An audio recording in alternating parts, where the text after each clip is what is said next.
Amigos, con alegría seguimos compartiendo con ustedes este segundo día de las ponencias magistrales en este Congreso Guadalupano, Historia, Ciencia y Fe, que organiza el Apostolado de Evangelización Guadalupana, que lo pueden encontrar como Cursos Guadalupanos en redes sociales. Y hoy, con esta bella imagen de Santa María de Guadalupe, ingresamos a esta sala de la Universidad de Monterrey, donde está una ponencia que ha iniciado Monseñor Eduardo Chávez, muy ilustrísimo canónigo de la Insignia Nacional Basílica de Santa María de Guadalupe. Él nos estará hablando acerca de la verdad de Guadalupe y los antiaparicionistas, que nos ayuda también con este tema a poder aprender cómo defender nuestra fe y cómo mantenernos firmes en nuestra fe sobre el hallazgo guadalupano, sobre la Madre de Dios, nuestra Madre Santísima. Así es que los invito a escuchar esta maravillosa ponencia y a seguir descubriendo y aprendiendo más del mensaje que Dios tiene para nosotros a través de Santa María de Guadalupe. Los invito a compartir con más personas que tengan también la oportunidad de unirse a este tema y de seguir aprendiendo más de nuestra Madre Santísima a propósito de esta novena intercontinental que estamos en este camino rumbo a los 500 años de Santa María de Guadalupe. Escuchemos. Es Deyanira Flores. Le mando muchos saludos a Deyanira Flores, excelente mujer, una consagrada de verdad maravillosa y que sabe un montón. Patrística, que quién sabe qué. No, mis respetos. ¿Dónde estamos? Allá. Mis respetos de Yanira Flores. Y me habla desde allá, desde Europa, y me dice: Padre Chávez, estamos hablando del 2007 por ahí. O sea, esto lo descubre en el 2005 más o menos. 2007 me están llamando y me dice: Padre Chávez, soy de la PAMI, etc. Ah, tú eres también de la PAMI. Ella había recibido un curso conmigo, por eso me llamaba. Fíjese usted que estamos preparando acá en Lourdes un congreso sobre las apariciones de la Virgen María. Y se había descartado a Guadalupe. Sí, así dije yo. Así dije. Así igualito. Nada más que a ustedes les salió como con más. Pero así dije. Porque como se discutió, oye, ya se había canonizado también, como se discutió todo eso, dijeron, pues, ¿qué existe de veras todo esto? Y ella, que había tomado un curso conmigo, se puso con ellos diciendo, claro, esto y esto y esto. ¿Y tú sabes quién pudiera hablar de esto? Claro, y por eso me estaba llamando. Y fíjese usted que le ofrecen un taller, es decir, que de las 300 personas iban a haber unos 11 para que usted hable de Guadalupe. Ah, bueno, le dije, fíjate una cosa, le dije a Deyanira, si la Virgen de Guadalupe quiere decirles algo, tú no te preocupes, porque ella estaba como apenada de que poquito tiempo con poquita gente, ¿no? Y le dije, tú no te preocupes, vas a ver. A la semana, a las 2 semanas me vuelvo a hablar de Yanira y me dice, padre, quitaron una película que iban a poner de Lourdes, antigua, para escucharlo a usted. ¿Qué te dije? ¿Qué te dije? ¿Qué te dije? ¿No? ¿Qué te dije? Así fue. Y entonces me preparo en italiano, porque tenía que ser la cosa en italiana. Yo dije, lo pongo por escrito. Me cuesta decir una conferencia por escrito, no me sale, pero bueno, vamos a ponerlo por escrito porque son 30 minutos. That's it, 30 minutos, ¿ok? Bueno, ya sabes que yo soy a mí no se me pasa el tiempo, punto, ¿no? 30 minutos. Lo leía y le quitaba una palabra para que sea un poquito así, ¿no? 30 minutos, ok. Yo llegué un día antes a Lourdes. Resulta que me sirvió como de retiro espiritual, es precioso, hermosísimo. De ahí surgió la idea del Rosario del Amor Guadalupano, etcétera, etcétera. Y entonces al otro día nos levantan a las 4 de la madrugada. Pecado mortal, comenzamos mal, ¿no? ¿A quién se le ocurre? a las 4, pero usted es padre, pues por eso digo, a las 4 de la mañana, ¿no? Levantarse, que porque nos van a ganar la gruta, ¿no? Dios mío. Y entonces a la celebración a las 5 de la mañana, por el amor de Dios. Y comenzamos una conferencia, 30 minutos. Si te pasas un minuto, te mandamos un papel para que te calles. Si 35 minutos agarras, te quitamos el micrófono. Así estaban. Entonces 30 minutos, váyanse al baño, regresaron. 30 minutos. Yo dije, ¿quién va a venir a mi charla? Con este ritmo ni yo. O sea, así estaba la cosa. Porque mi plática era a las 8:30 de la noche. Dices, oye, con este ritmo, pues, sí, exacto. ¿Quién? ¿No? Total, así fue. Total, llega la hora y voy viendo aquel auditorio que no cabía nadie, hasta las escaleras llenas, y dices, en un perfecto náhuatl, what's happened here? O sea, ¿qué pasó? Así estaba, así estaba. Ahí estaban los de PAMI y de Yanira, todos ellos, ¿no? Tantas personas tan ilustres, aquellos que saben la biología en el mundo entero. No, una cosa, ¿eh? Y yo llevaba mi computadora made in United States of America, ¿ok? Yo llevaba mi computadora, y digo yo, porque el proyector era de Europa. Y se ve que los americanos y los europeos no se llevan. Y no se llevan, me estoy refiriendo al aparato. Y entonces, no se proyectaba aquello, y ya venía la hora, y aquel gentío, y yo decía, madre mía, tú me trajiste aquí para proclamar en tu nombre la plenitud de la Pascua florida que está en tu vientre. Y yo sudaba, así rezándole, sudaba. ¿Quién sabe dónde salió otra computadora, el USB, y exactamente en el momento, ¡pum!, encendió aquello. Yo le dije, no cabe duda que tú haces tantos milagros, pero un poquito antes, porque mira cómo me tienes. Mira cómo me tienes. Y así fue proclamado el Panquezalisti en ese momento en Europa. Cuando estoy hable y hable, ¿te acuerdas que yo lo tenía aquí escrito, los 30 minutos? Pues esas hojas volaron, quién sabe cuándo, y yo hablando y esto y el otro, ¿no? Y demás, cuando me voy dando cuenta, 1:30 hablando, y ni un papel, y mi micrófono todavía lo tenía aquí, y les decía, es verdad, les decía, y no les he proclamado todavía Panquezalisti. Y todos los franceses, ingleses, españoles, italianos que estaban ahí, continúe, padre, continúe. Y pues, viva México, y ahí vamos con Panquezalisti. Amigos, fue algo único, preciosísimo. Obviamente todo eso de Panquezalisti y todo esto que te estoy diciendo ha sido más estudiado. Hago el libro, fue en el 2007, que le puse así, Panquezalisti, para no olvidarnos, pero ya les dije, ya les aclaré la profundidad de la Pascua Florida de Guadalupe. No tiene nada que ver con cosas paganas, sino que agarra el anhelo de vida que te hizo o te dio pie a crear idolatrías, y ella te trae aquel que es el verdadero Dios por quien se vio. Tan. Vamos ahora a la antiaparicionismo. Antiaparicionistas. Quiero decir ante todo, antes de hablar de esto, que es muy interesante, ojalá nos dé el tiempo, son 4 horas las que tengo. No es cierto. No se me asuste. Ante todo quiero decir una cosa. Yo lo voy a hacer con mucho respeto a todas estas personas que ya tienen su tiempo y su vida como para escribir sobre la Virgen de Guadalupe.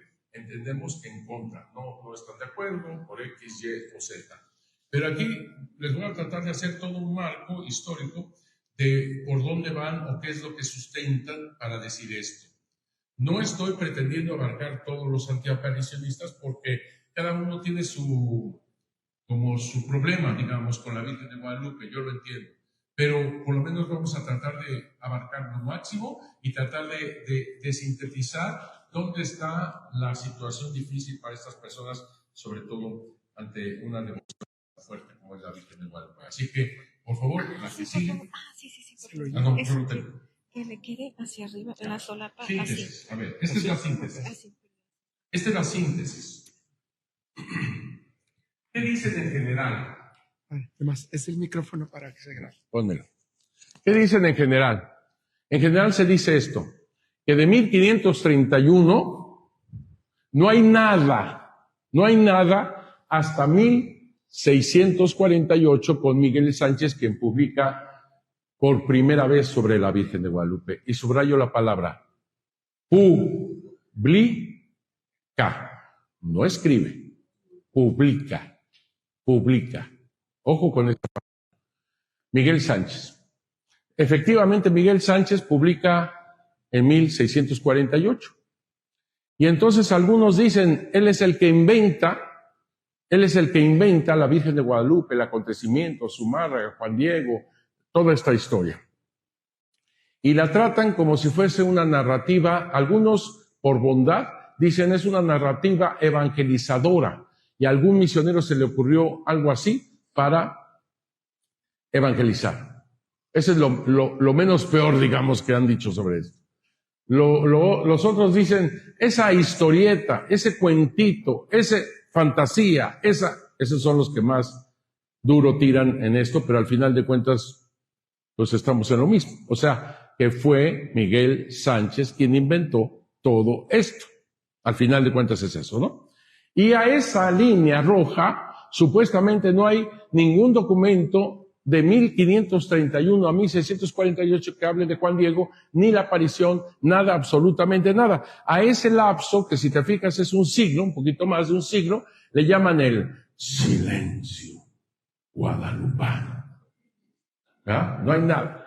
Es más, algunos con esta santa ignorancia pretenden poner hasta una película, el silencio guadalupano.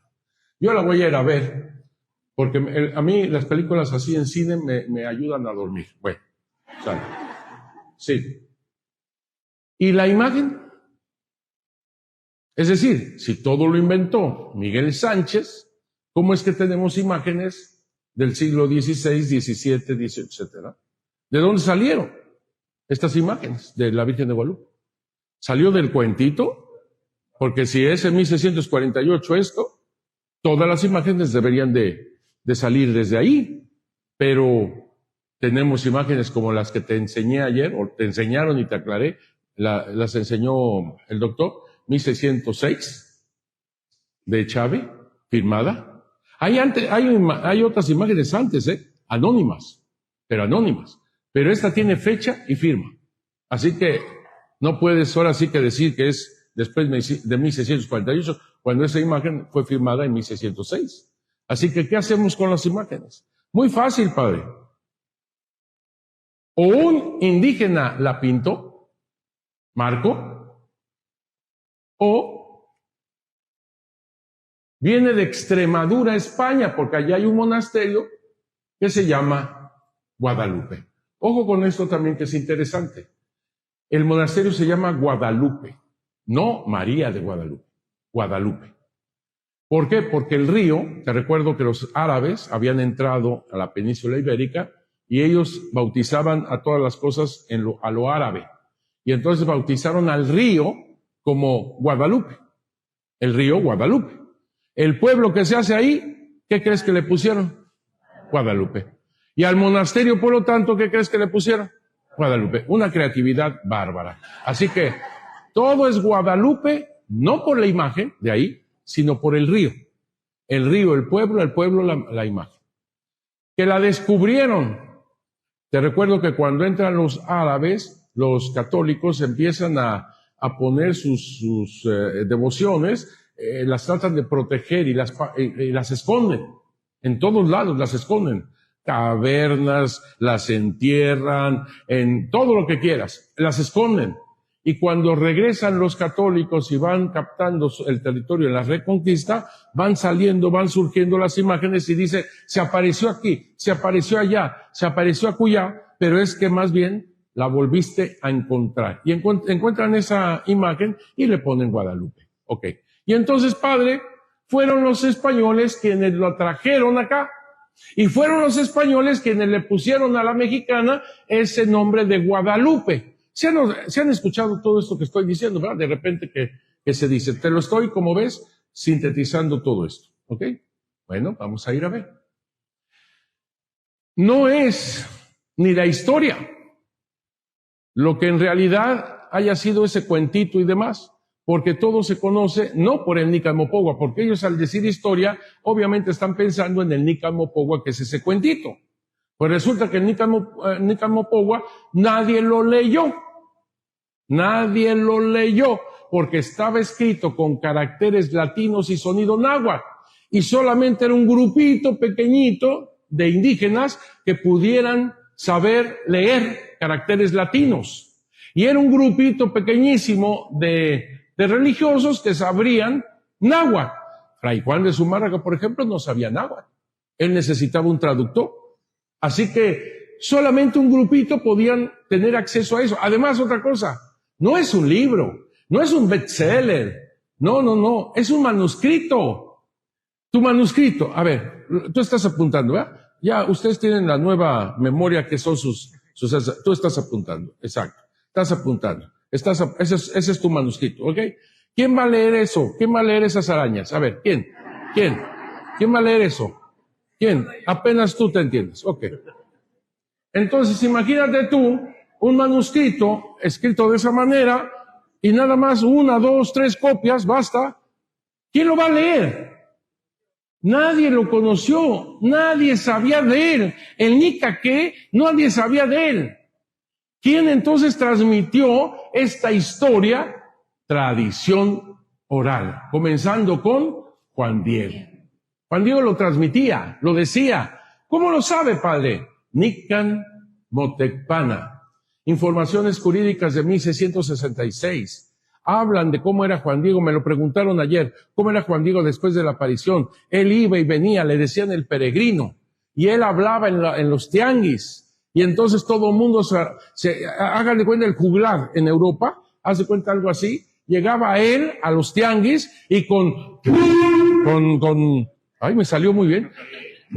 Bueno, ese no salió muy bien, pero con caracoles, con chirimías, con tambores anunciaban, y él se ponía a hablar de la Virgen de Guadalupe. Otra cosa, se dice en las informaciones jurídicas de 1676 que iban a visitarlo a su chocita a un lado del Tepeyac y le pedían y le rogaban que intercediese ante la Virgen. O sea, él iba o venían y hablaba, y como pólvora, primero con los indígenas, ojo, pero también con los españoles.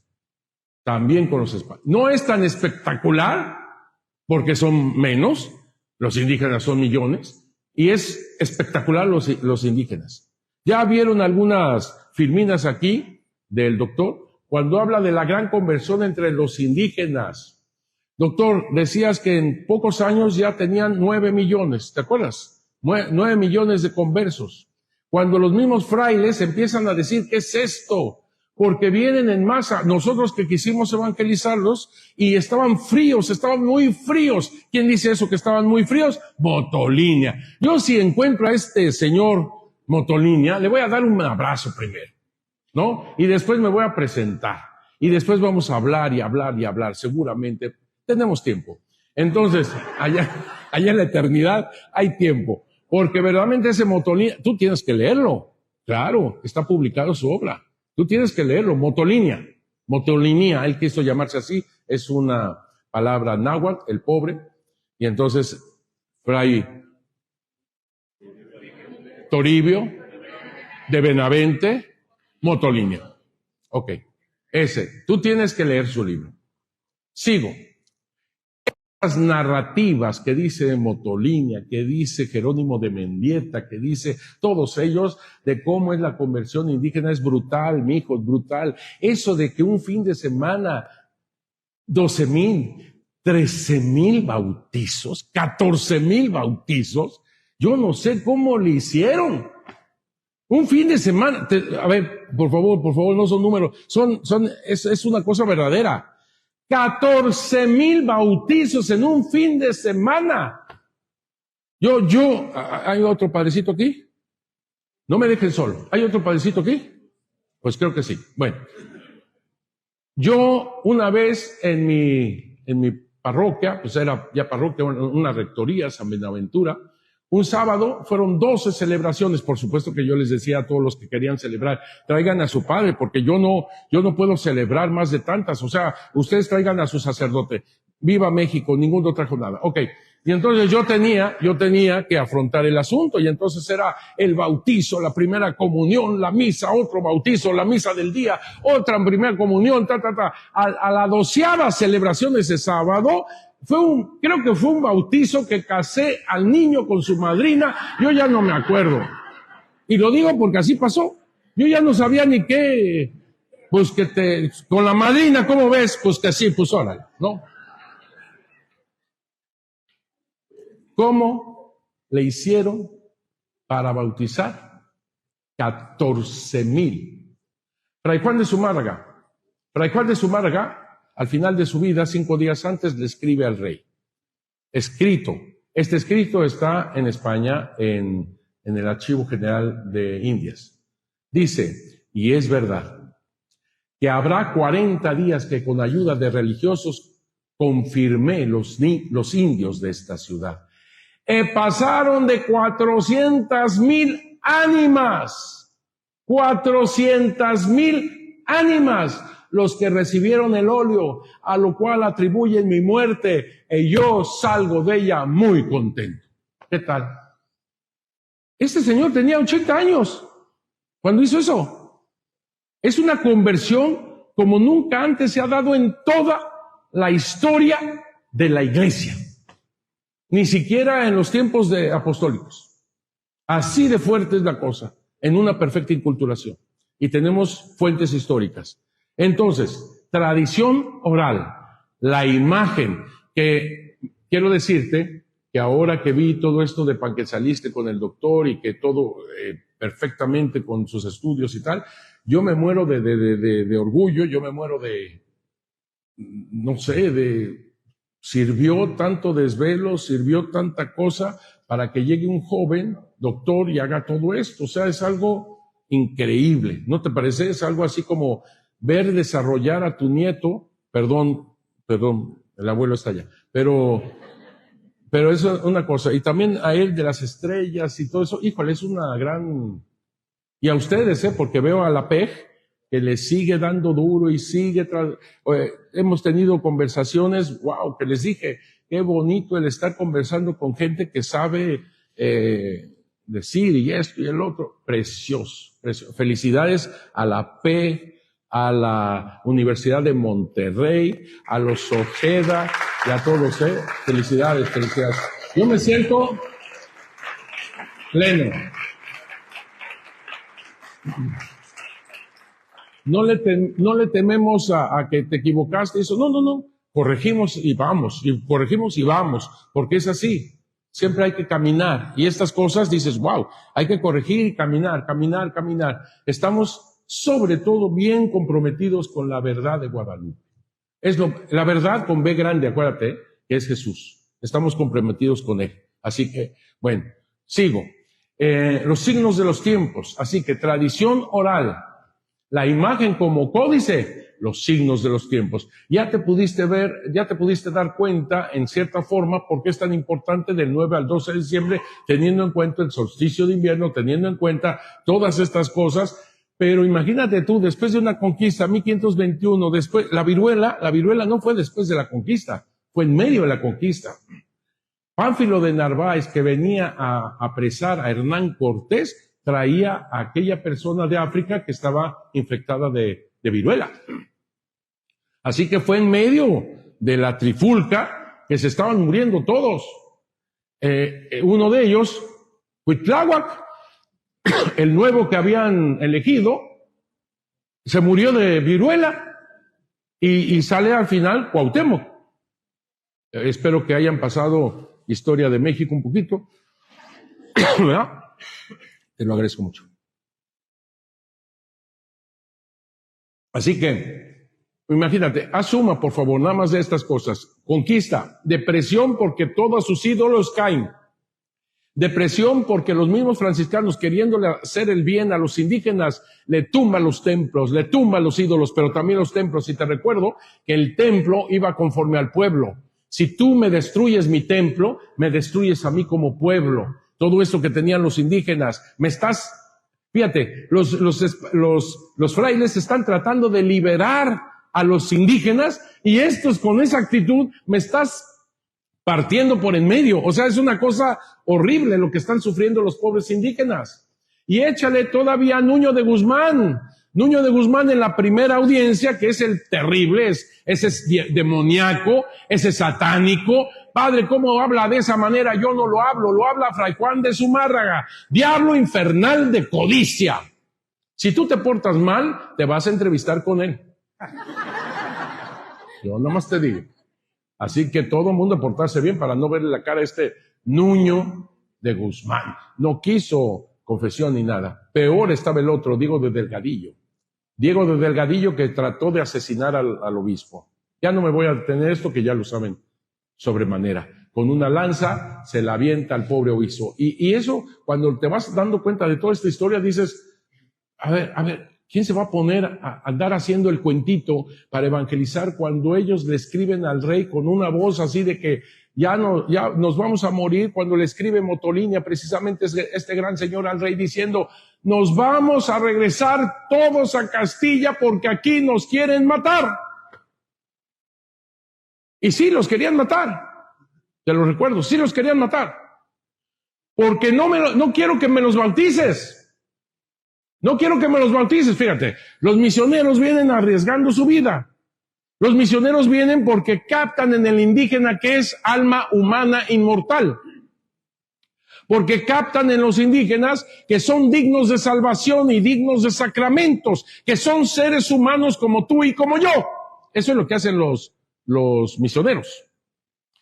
Pero no me los bautices porque si tú me los bautizas, los haces de mi iglesia, los haces seres humanos y yo lo que quiero en este momento es sacrificarlos, los quiero robar y los quiero esclavizar.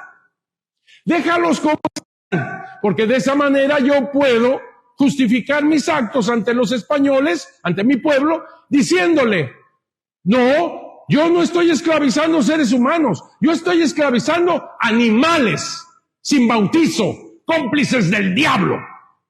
¿Me expliqué? En las universidades estaban todos ahí tirándose durísimo. ¿Por qué? Porque los mismos españoles, Burgos, Salamanca, estaban en trifulca ahí en las aulas. ¿Por qué? Porque ellos se decían, ¿quiénes somos nosotros para ir a invadir otra cultura, otros seres humanos, imponernos, cuando eso exactamente hicieron los árabes contra nosotros? Nos estamos apenas liberando en este momento. ¿Ves cómo está No, está fuerte la cosa. Y te vas dando cuenta por qué entra Dios en ese momento a través de la Virgen de Guadalupe. Todo esto te está dando, te estás captando el fin del mundo, el apocalipsis que te estoy diciendo. ¿Vamos bien? Sí. Todavía más. Los indígenas dicen 4 terremotos. En 4 terremotos se hizo el mundo. En 4 terremotos todo se despedaza. 1530, 3 terremotos. O sea, los indígenas que ya estaban, se acabó. En 1531 lo dijeron, el eclipse, el cometa, el torbellino de fuego, o sea, esto se acabó. Y entonces vas a esa carta de Fray Juan de Zumárraga, 1529, cuando le escribe al rey diciendo, si Dios no provee con remedio de su mano, la tierra está en punto de perderse totalmente. Así que entendemos que fue el obispo quien clamó a Dios por su pueblo. Esto te cambia la historia. ¿Por qué? Porque falsamente en tu mente determinó que Fray Juan de Zumárraga es el malo en el acontecimiento guadalupano, pues no le creyó a Juan Diego. Y te estás dando cuenta ahora que fue gracias al obispo que Dios intervino. Y ahora entiendes por qué la Virgen de Guadalupe, tomando a un laico, todo le contarás al obispo. Y el único que puede aprobar la casita sagrada que tanto deseo es el obispo. Si hay que ir de nuevo, se va de nuevo. Si hay que darle una señal, se le da la señal, pero no se hace nada sin el obispo. ¿Quedó claro, verdad? Mijos, en una situación semejante, perdón, estamos en un congreso universitario, me sale lo sacerdote, lo cura. Bueno, pues les digo, mijos, pero te voy a decir una cosa. ¿Quién podría en ese tipo de situación que están viviendo poner como gran personaje del acontecimiento salvífico guadalupano a un indígena laico? ¿Quién? Si ellos eran los que traían a Jesús, ¿cómo va a ser un indígena que ni siquiera le entiende el obispo como gran personaje? Si el mismo Juan Diego lo entendió. ¿Cómo que el mismo Juan Diego lo entendió? Sí, Juan Diego mismo lo dice. Búscate otro. Alguien importante, reconocido, respetado, porque yo no soy nada ni nadie, soy cola, soy ala, soy mercapal, soy parihuela. Yo necesito ser conducido, llevado a cuestas, no en lugar de mi andar ni de mí detenerme allá donde me envías, virgencita mía, búscate a otro. Y en esa forma de hablar de Juan Diego le está diciendo a la Virgen, te equivocaste. ¡Te equivocaste! Juan Diego lo captó. ¿Cómo es posible que la Virgen de Guadalupe elija un laico como todos estos que me están viendo? Yo me pongo, soy cura, ya te dije, yo me pongo. ¿Por qué? ¿Por qué la Virgen no se le ocurrió ir directamente con el obispo y ya? No. Ella quiere al laico y todavía lo ataja cuando le da la vuelta. Eso me pone mal. A ver, estoy tratando de decirte que esta narrativa no podría venir ni de la cabeza, ni del ambiente, ni de la situación, ni de la concepción humana de aquel entonces, ni de españoles, ni de indígenas. Eso te estoy diciendo, pues. Sigo con los antiaparicionistas, estamos en eso. Y tercero signo de los tiempos, muy bien, sigo. 1531, como te dije, que supuestamente no hay nada. Bien, te pongo voy rápido. Te pongo este esquema para que tú captes por dónde va todo esto de los antiaparicionistas, que ese es el tema. Va. Todavía falta. Va. Te estoy poniendo en los cuadritos el documento, para que después no hay documentos. Va. Paciencia, porque esto me costó mucho. Va. A ver si hay otro. Sí. Ok. Es un esquema, pero tú captas con un esquema un montón de cosas. Entre otras, eso de que no hay documentos entre 1531 a 1648, te estoy poniendo algunos significativos ahí, pero son más de 330 que tenemos en mano. 330. Y te estoy poniendo la imagen de algunos de ellos importantes, como el Nican Mopohua, información de 1556, que ahorita lo vamos a ver. Nican Motepana, 1590, de Fernando de Alves Trizóchitl, hasta 1648. Son más de 300 fuentes históricas sobre el evento guadalupano. Por favor, grábate en tu mente esta. Información de 1556. Porque el anterior es el Nican Mopohua, que ya lo vieron aquí un poquito con las imágenes de sus hojas. La copia más famosa, quizás no sea la más antigua, pero sí la más famosa, en Nueva York. Está en Nueva York, colección Lenox, en Nueva York, en la Biblioteca Pública de Nueva York. Padre, ¿por qué está en Nueva York? no voy a hablar de robos, voy a hablar de antiaparicionistas, ¿ok? No quiero hablar de robos. Padre, ¿dónde estará el Nican Mopowa original? O sea, el mero mero. Mira, cada documento es casi una aventura de Sherlock Holmes. Tienes que estar buscando las pistas por dónde y eso.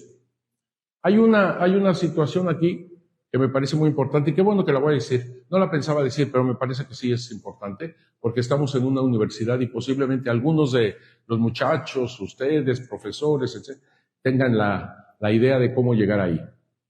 Resulta que Carlos de Sigüenza y Góngora, te estoy hablando de uno de los máximos sabios, él muere en 1700, o sea, 1680, 90 son de sus mejores obras. Sigüenza y Góngora es el hombre más afamado por ser sabio. Incluso de Europa le consultaban cosas a este señor, Carlos de Sigüenza y Góngora. Este señor le presta una síntesis a Francisco de Florencia para que haga su libro de 1688.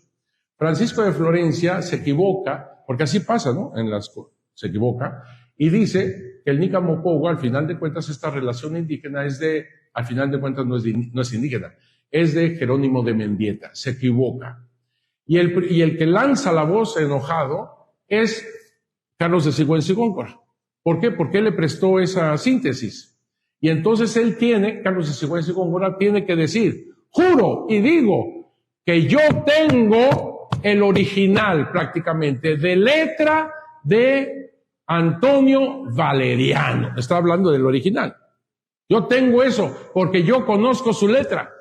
O sea, nos está afirmando. Y eso de juro y digo es también interesante en aquel entonces porque todo sacerdote quien decía un testimonio semejante tenía que decir, digo y juro. Si él dice una mentira, excomunión ipso facto. Así te lo digo. Por eso es interesante eso que dice, digo y juro. Y se está jugando la vida eterna con esa excomunión. Por eso le creemos a Carlos de Sigüenza y Góngora. Tan le creemos que un antiaparicionista como Joaquín García Casbalceta le da razón a Carlos de Sigüenza y Góngora. Si dice él que tiene el Nican Mopowa, yo no lo voy a dudar. Dice Joaquín García Casbalceta, el antiguadalupano por excelencia, digamos así. Bien interesante. Verá que es fascinante. Y entonces, cuando muere este señor Carlos de Sigüenza y Góngora, su obra la hereda a los jesuitas, porque él es diocesano, pero al mismo tiempo se hizo jesuita y hereda su obra a los jesuitas. Y va a pasar sus documentos al Colegio de San Pedro y San Pablo. Cuando llegan los cuando se expulsan los jesuitas, ¿te acuerdas que expulsaron a los jesuitas de todas partes del mundo? Entonces agarraron todo lo que tenía el Colegio de San Pedro y San Pablo y lo llevan a la Universidad Pontificia de México, en la Biblioteca Pontificia de México. Y ahí se queda. Cuando llegan los americanos, que se autoinvitaron a México, no voy a decir que invadieron porque aquí estamos filmando, ¿ok?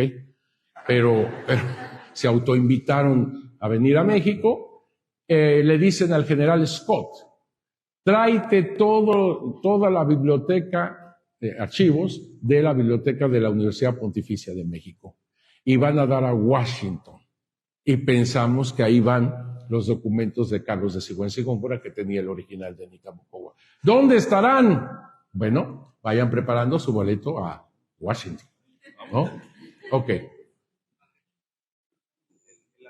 Sí. ¿Qué hago? Le tiene que mantener picado aquí para que salga el láser. Sí. Muy bien. Entonces, a ver, les acabo de decir el Nican Mopowa por dónde anda y todo eso, pero nos vamos a ir a las informaciones. ¿Por qué? Porque en la información de 1556, sitúanla en todo este marco, sitúenla. ¿Cuántos minutos tengo? Porque yo vivo en México, ya se me fue. Perfecto. Entonces, esas informaciones de 1556 es los primeros manuscritos, porque es un compendio de documentación, donde hablan en contra de la Virgen de Guadalupe. Es el primer documento en donde no les gusta la Virgen de Guadalupe. ¿Por qué? ¿De dónde salió ese documento? O esos documentos, porque es un juicio. Resulta que llega el segundo arzobispo de México, Montúfar, Alonso de Montúfar. Llega a México, se enamora de la Virgen de Guadalupe. Te voy a decir una cosa, Fray Juan de Zumárraga murió en 1548. No elegían a nadie más porque querían que un franciscano continuara la obra de ser obispo de México. Ya sería arzobispo de México, porque en los últimos años Fray Juan de Zumárraga era arzobispo. Entonces querían que un franciscano siguiera la obra de Fray Juan de Zumárraga. Ningún franciscano aceptó. Si les fue mal con Montúfar, parte de esa culpa, ellos no aceptaron ser continuadores, no querían ser obispo. ¿Por qué? Porque decían que era príncipe de la iglesia. Por eso los franciscanos no veían bien, tan bien, a Fray Juan de Zumárraga. Vamos entendiendo un montón de cosas, ¿eh? Y entonces, pobre Zumárraga, la verdad, lo quieren matar los españoles. Bueno, ok. Pero es un héroe, ¿eh? Para mí es un tipazo Fray Juan de Zumárraga. Bien. Resulta esto, que entonces no hay obispo, estamos hablando de 1548 a 1551, cuando eligen a Montúfar. Son 3 años donde los franciscanos están con todo el poder. Te lo digo por qué. Porque si ellos no hubieran querido a la Virgen de Guadalupe o hubieran visto que pudiera haber sido esto el resucitar una idolatría, lo hubieran quemado. Ellos tenían todo el poder. 3 años sin obispo. Solamente los franciscanos, además con la bula. Bien. Omnímoda, que tenían todo el poder. Cuando Montúfar por fin llega a México es en 1554. Entonces no son 3 años los que estuvieron solos los franciscanos, fueron 6. ¿Ok? Cuando llega Montúfar se enamora de la Virgen de Guadalupe, y él celebra un domingo 6 de septiembre de 1556 una homilía. Mija, está cerca una celebración a María. En el 6 de septiembre, ¿qué celebración de María está cerca? Bien, voy a saludar a mi hermano porque él sí sabe. Él sí sabe. No voy a saludar a nadie más porque él sí contestó. Ok. La Natividad de María. Ok. Natividad de María. Es el 6, es domingo. El arzobispo le toca la misa, habla cosas maravillosas de María, pero después habla de la Virgen de Guadalupe. Dichosos ustedes que ven lo que ustedes ven en este momento con la Virgen de Guadalupe. Ustedes tienen este privilegio. Yo no he visto milagros tan grandes en todo el... ¡Wow! Y que se enoja el prior de los franciscanos. ¿Por qué se enojó el principal de los franciscanos? Porque nosotros queríamos continuar con nuestra obra y llega este arzobispo dominico. Se llama celos. Envidia. Y entonces él nos plantó un primer concilio provincial mexicano, 1555, en donde nos corrigió la plana y nos quitó las parroquias más pingües. Se oye raro, pero bueno. Más pingües, más populosas, y se las colocó a los diocesanos.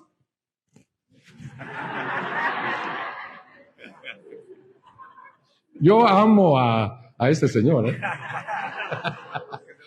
Y a los dominicos. Ya te podrás imaginar cómo estaban los franciscanos. Y entonces nos da un montón de cosas ese juicio. ¿Por qué juicio? Porque este señor que se estaba enojando tanto, Francisco de Bustamante, le toca a él el día, adivina, 8 de septiembre, el mero día, celebrar. ¿Qué tal? Y este señor, utilizando la homilía, habla maravillas de María, pero después contra el arzobispo. Esa imagen que nosotros no que... O sea, surge un sospechosismo contra María. ¿Me expliqué? ¿Sí me expliqué o explico la palabra sospechosismo? Esa me encanta, me encanta. Yo sé que no existe, pero me encanta. ¿No? Me encanta porque es muy bien. Y entonces se da este encontronazo entre los más grandes evangelizadores franciscanos, ¡fum!, y el arzobispo. Y entonces hablan en contra de ella porque en realidad están en contra de él, del arzobispo. Y hijo, interesantísimo, ¿eh? Pero ahí también se contesta y se sabe no solamente la gran conversión de los indígenas, sino también de los españoles. Y todos los documentos están hablando de la gran conversión de los españoles. Brutal. O sea que es un documento que no solamente pudiera usarse como en contra de Guadalupe, más bien es un documento que al final de cuentas, así surgió, pero es un documento que al final de cuentas nos habla maravillas de la Virgen de Guadalupe. Dicen, por ejemplo, un español dice, aunque le pese a Bustamante, si antes íbamos una vez, ahora iremos 4. ¿Qué tal? Entonces, al final de cuentas, este documento no se convierte como en contra, sino es esta situación que se las tuve que explicar para entender que este documento, al final de cuentas, es un testimonio maravilloso de la Virgen de Guadalupe. Es una conversión increíble de los españoles. Y dicen todavía ahí en esa narrativa, dicen así, que los españoles sean modelo para los indígenas. Es al revés, señor, pero bueno, ok. Luego, ¿qué pasa? En 1648 te digo que es la primera vez quien publica, pero ahora ya lo entendiste. No es quien escribe, porque te estás dando cuenta que hay muchos otros que escriben antes. Pero efectivamente, este señor, Miguel Sánchez, es el primero quien publica. No te equivoques, O'Gorman. No te equivoques, David Briding. No te equivoques. Porque ellos, muy curioso, empiezan a leer a Miguel Sánchez y una vez dice Miguel Sánchez en una narrativa, dice, yo busqué documentos, no hallé ninguno. Pero hay un punto y seguido que tienes que seguir leyendo. No así, bajé la guardia, digamos, continué con esfuerzo y encontré muchos. Sigue leyendo. No te detengas en eso. Les voy a poner el ejemplo que les puse a ustedes. Yo estaba en Roma, estaba de prefecto de estudios del Pontificio Colegio Mexicano. Y habían de todas partes de la República, sacerdotes ya, que iban a estudiar en diferentes universidades en Roma. Y entonces, una vez le tocó, porque iba así, el que presidía la misa era de diferente diócesis. Y le tocó un paisano mío. No digo su nombre porque todavía vive. ¿No? Sí. Y está con nosotros. Bueno. Entonces, le toca un paisano nuestro y ya ves cómo están los de Monterrey. Y ya ves los de Guadalajara. Y ya ves los de... Así estaban. A ver, ¿en qué te equivocas? Ya sabes que es muy fraterno eso. Bueno.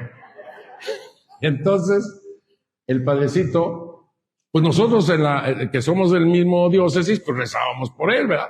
Ilumínalo, Espíritu Santo, porque aquí sí tienes que proceder, porque nada más de verlo, bueno. No, con mucho cariño, ¿no? Y entonces dice en la homilía, Dios no existe. Y nos quedamos, ni cómo ayudarte. Lo perdimos, doctor, lo perdimos. Se sienta y sigue. Dice el necio en su corazón.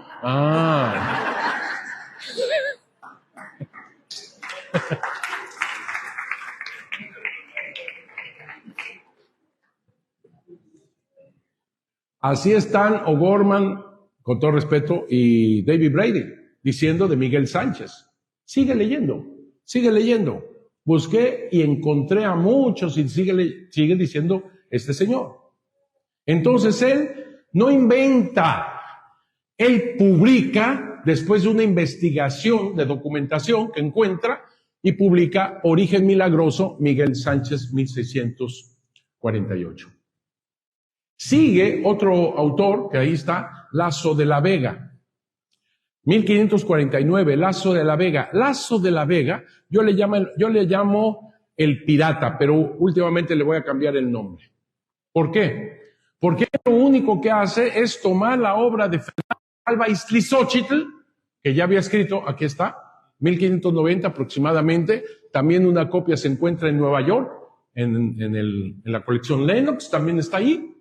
Y entonces lo que hace este señor, Luis Laso de la Vega, es tomar esto de Fernando de Alba Iztlizóchitl. Ok, pero Fernando de Alba Iztlizóchitl, su obra manuscrita, se llama Tlamahuizoltica, el gran acontecimiento. Pero este Fernando de Alba Iztlizóchitl también copia, porque en la primera parte pone el Nicamopogua, que no es de él. ¿De quién es? Antonio Valeriano. Pero no dice su nombre. Se parecen a esos que copian en Google, cortan, pegan y ponen su nombre. Haz de cuenta. Haz de cuenta, ¿no?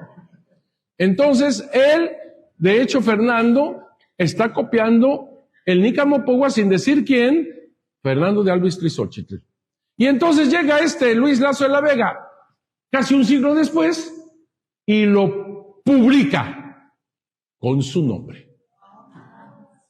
Eso es muy extraño en nuestros días.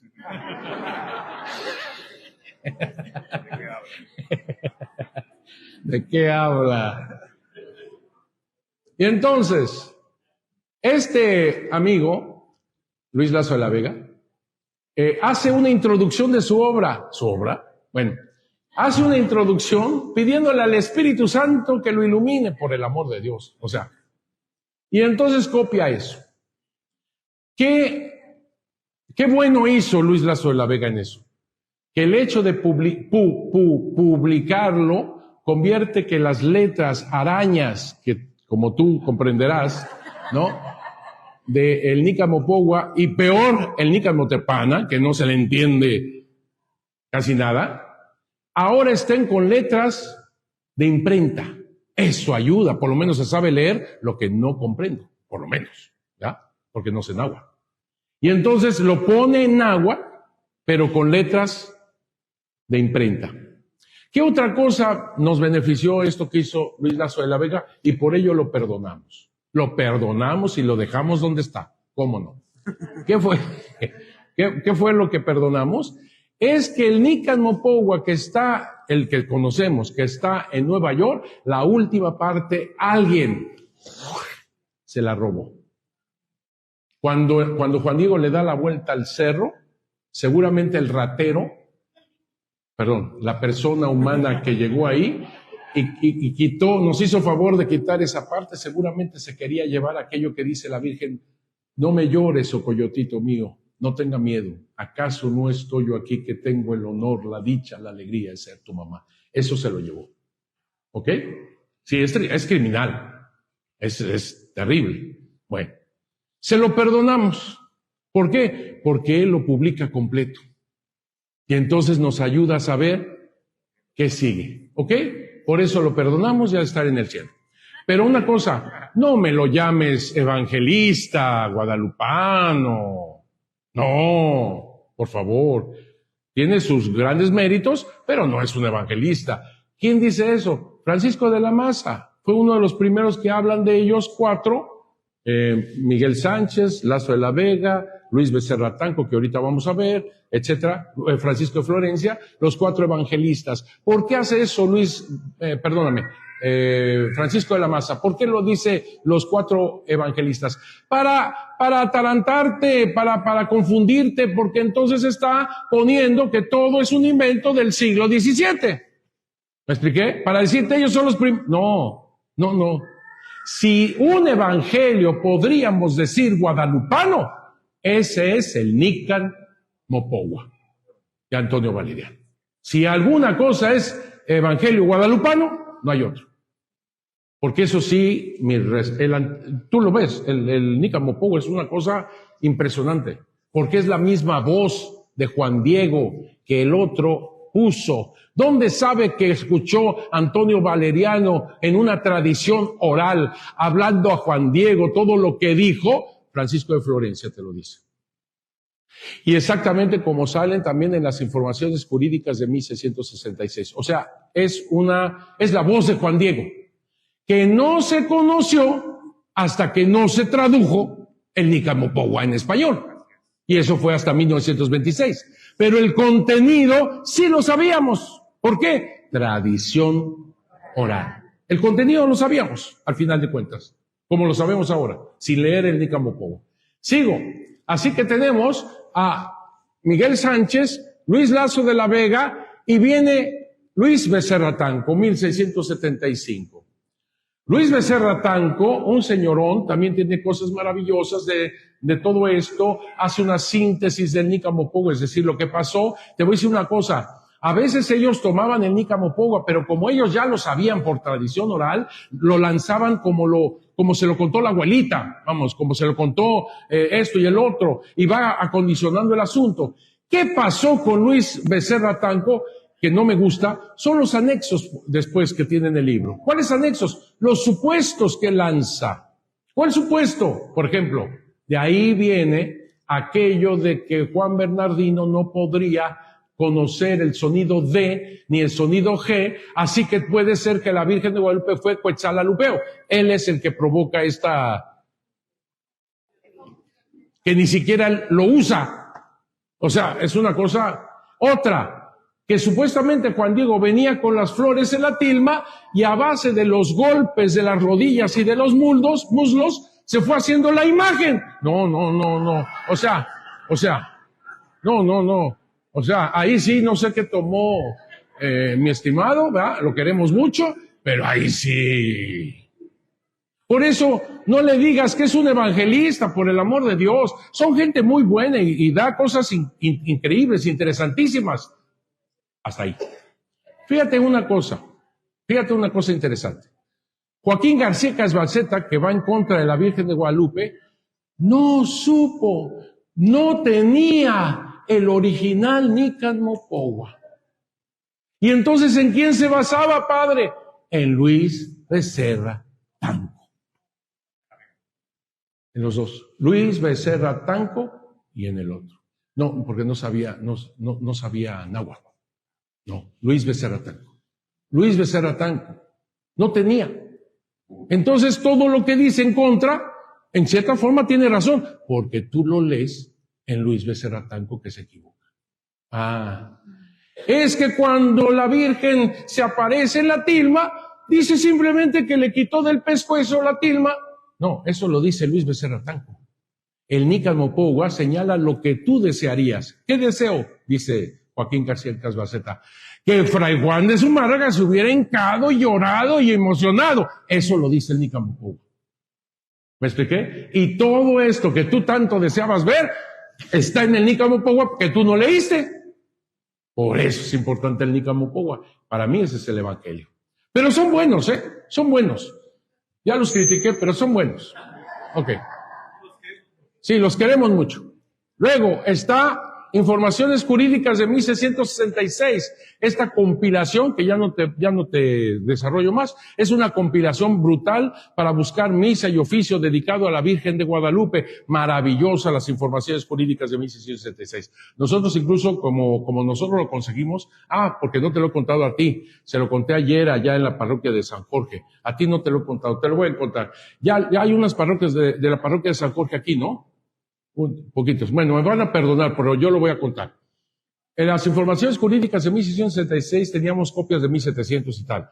Y entonces los antiguadalupanos en el momento de Juan Diego decían, no se vale porque son muy antiguas y no sé qué tanto, ya sabes cómo son. Y entonces dicen, le pusieron en 1700 y tanto, le pusieron lo de Juan Diego. Ay, sí, como en 1700 y tantos fuera el problema Juan Diego y ahí le van a poner algo así, por el amor de Dios, ¿no? Parchado, ¿qué? O le dejaron el espacio para que en siglos después le pusieran Juan Diego. Híjole, eran unos inventos que tú dices ya.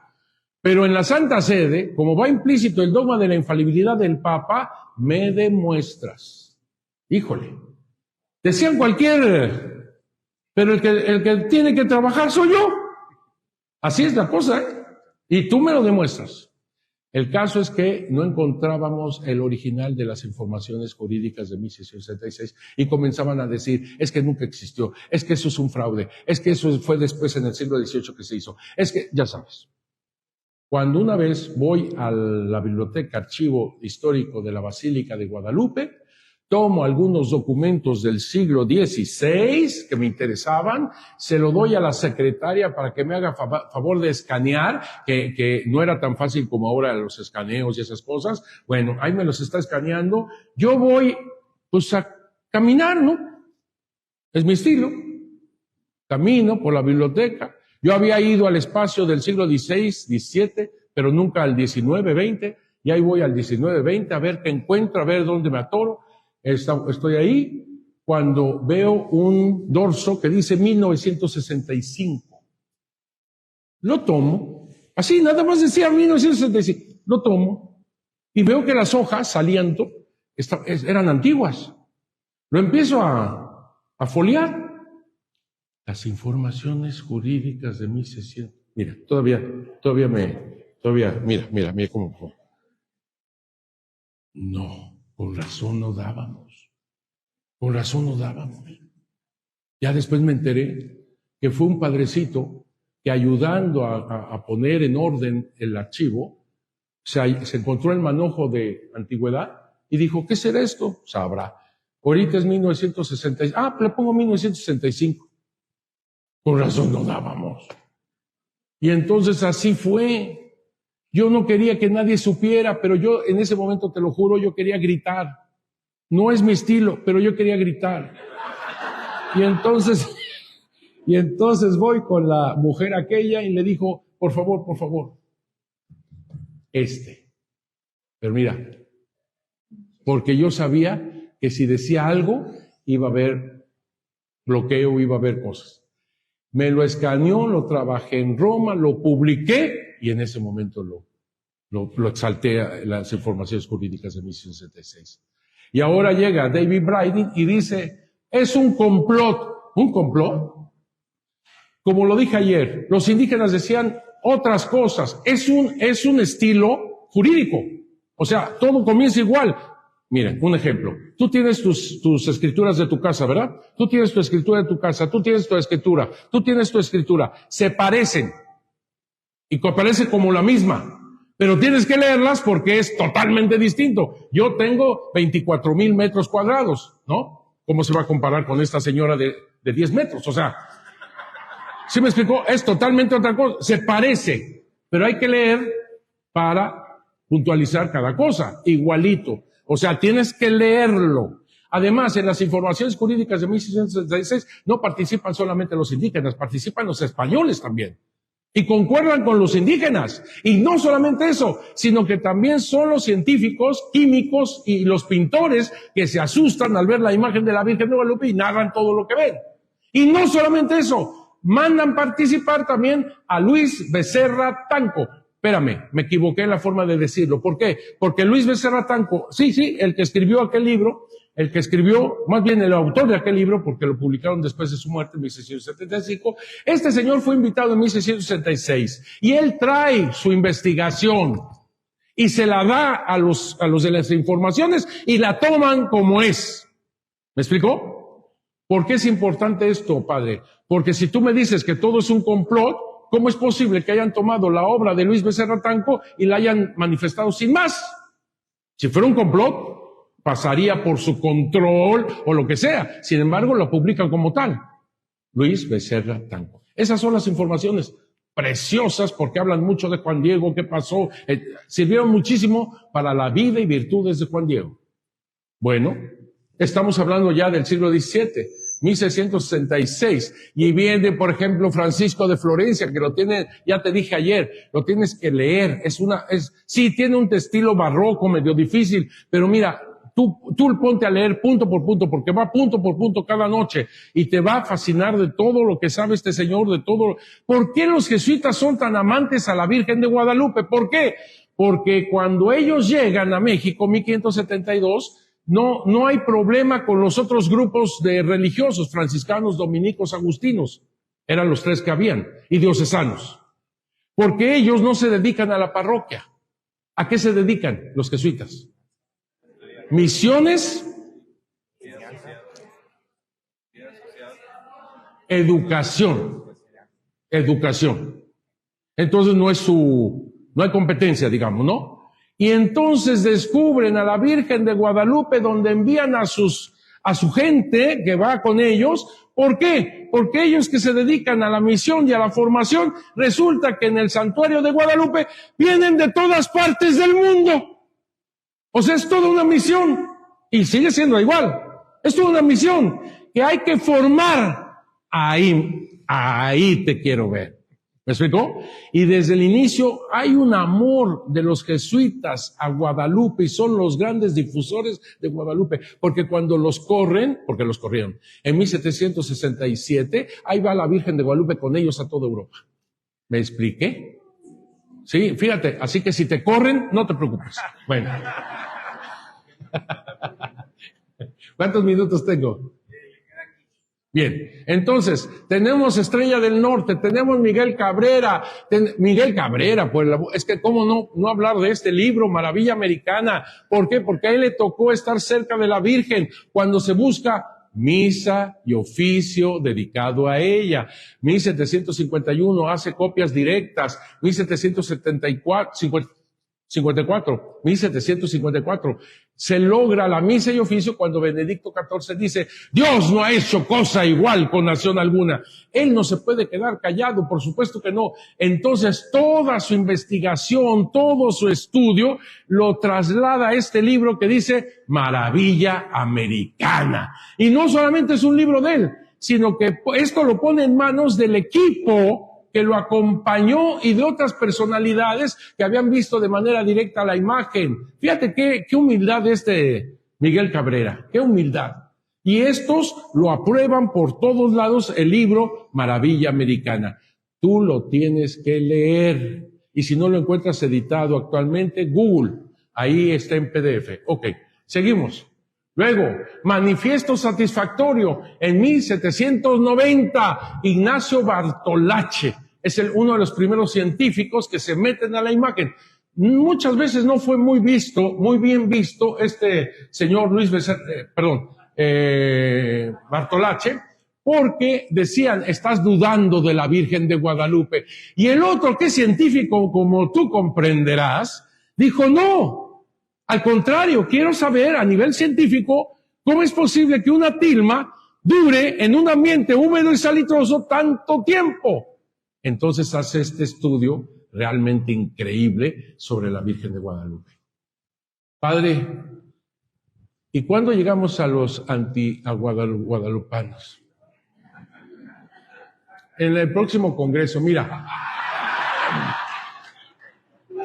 1794, ya llegamos. 1794. Un español. No conoce ni México ni la Virgen de Guadalupe. Pero él habla en contra de la Virgen de Guadalupe. Estamos en un ambiente de Revolución Francesa, estamos en un ambiente de liberación, estamos en un ambiente masón, estamos en un ambiente liberal. Estamos en un ambiente contrario a la Iglesia Católica y él quiere pertenecer a estos grupos. Hay que hablar en contra de la Virgen de Guadalupe que piensan, etcétera, etcétera. Te voy a decir otra cosa. Ya hay olor a independencia. Porque antes no. La Virgen de Guadalupe, al aparecerse en México, se está apareciendo en la Nueva España. Se está apareciendo ante aquel que su rey está en España. ¿Sí me explicó? Pero con estos aires de independencia, la Virgen de Guadalupe pudiera ayudar a más dividirse. Y entonces hay que atacarla. Y él es el primero quien ataca a la Virgen de Guadalupe y no sabe, sinceramente no sabe ni cómo, pero hay que destruir donde se apoya a la Virgen de Guadalupe supuestamente. Y entonces no puede negar que hay documentación del siglo XVI, a la cual llama papeles mugrientos. Son papeles, el Nícan Mopogua, que Miguel León Portilla define como la joya del náhuatl, para él en ese momento son papeles mugrientos. Tradición oral tan importante en la cultura indígena, y nosotros, ¿cómo le llama? Rumorcillos. Hay que, no los puede quitar, pero hay que minimizar la cosa para ir en contra de la Virgen de Guadalupe. Fíjate por favor los años, 1794. Y pongo esas flechas porque estamos ante una distancia, no me lo permitía el esquema, pero estamos a una distancia de un siglo. Es decir, hasta 1883 es Joaquín García Casbalceta. Date cuenta todo exaltando, todo maravilloso, todo perfecto, todo increíble. No faltaron la ciencia. Si te fijas, no es solamente devoción, es ciencia, es todo. Aquí, en todos estos lapsos. Fíjate, por favor, estamos hablando de 1531, el primero quien publica 1648, todos exaltando de una manera maravillosa hasta 1794. ¿Cuántos siglos están pasando? Cuando por primera vez habla este señor de España, Bautista Muñoz, y todavía más, un siglo después, Joaquín García Casbalceta. ¿Te parece? O sea, fíjate las distancias, por el amor de Dios. Porque uno pensaría que lo antiguadalupano es como de siempre, ¿no? De siempre, rápido. No, es muy apenas. Este señor, Joaquín García Casbalceta, 70 presupuestos en contra de la Virgen de Guadalupe, y estábamos hablando aquí con APEG, que próximamente, Dios mediante, se ha publicado una obra que tengo contestando sus 70 postulados con fuentes históricas para decirle a este señor que con la pena, pero está mal en sus 70 postulados. Hay forma de explicarlo. 70, pues, ojalá que tengamos el libro para el próximo congreso. ¿Va a ser dentro de 5 años o cuándo? No, bueno, ok. Porque entonces sí me comprometo. Y entonces, aquí Joaquín García Casbalceta. Pero fíjate, por favor, un siglo después, es que son de siglos la distancia. No te pongo todos los libros que surgen a favor de la Virgen de Guadalupe, la exaltación a la Virgen de Guadalupe, todo lo que viene. Un siglo después, llega este señor, Jacques Lafay, acá está, Jacques Lafay, con su prefacio de Octavio Paz, y con todo respeto lo voy a decir, con todo respeto lo voy a decir, pero Televisa lo entrevista como el gran especialista del evento guadalupano. No puede ser. O sea, no puede ser. Diciendo que todo es un invento de Miguel Sánchez. Que todo es un invento de Miguel Sánchez. Esa es su tesis. Y empieza a enredarte. Parece que sí hay una relación indígena por ahí, pero ¿sabes una cosa? Los indios mienten. Eso es lo que dice. Entonces trata de conflictuar, de enredar, con todo respeto lo digo, pero es la verdad. Y luego comienzan a seguir otro y otro y otro. Allá arriba tienes Callahan y Smith, que ya hablamos ayer de Callahan Smith, disque de la NASA, y su primer libro maltrata lo que ellos después van a hacer en el libro. Tenemos, por ejemplo, Stafford Paul, 1995, ya murió. Pero él me escuchó a mí. Ahí donde ves, porque ya ves que yo, ojalá que, me invitaron los Caballeros de Colonia a Los Ángeles para hablar. Él vivía en Los Ángeles, en California. Y dije, ojalá en esta conferencia en Los Ángeles venga Stafford Paul. Para que vea. Stafford Paul llegó. Lo fui a saludar. Regreso.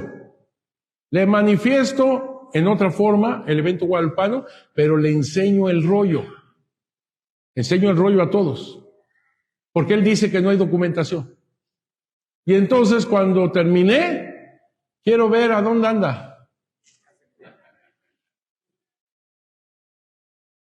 Nunca, porque había sesión de preguntas y de todo. nada.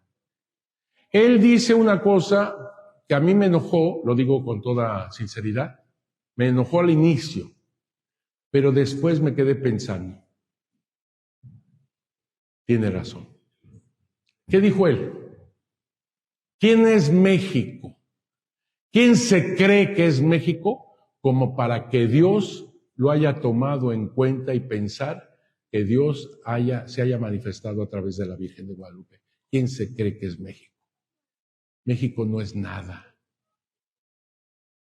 Lo dice su libro. Puedes leerlo.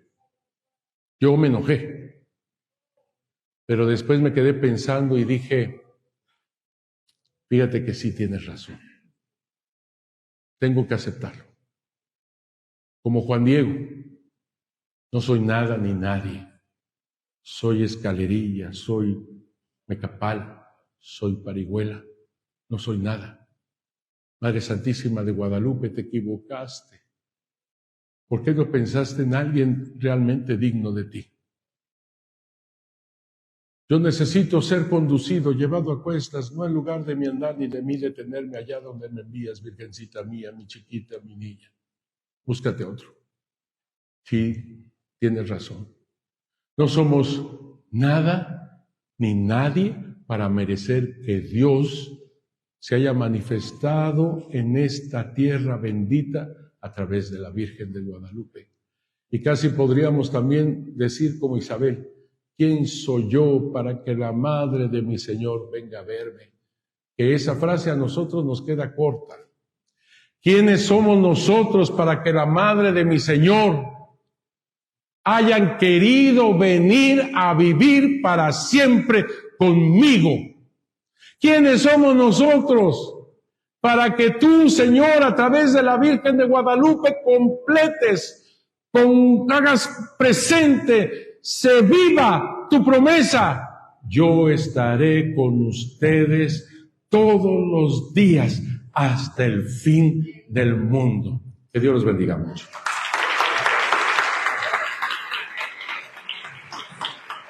¡Viva Cristo Rey! ¡Viva! ¡Viva la Virgen de Guadalupe!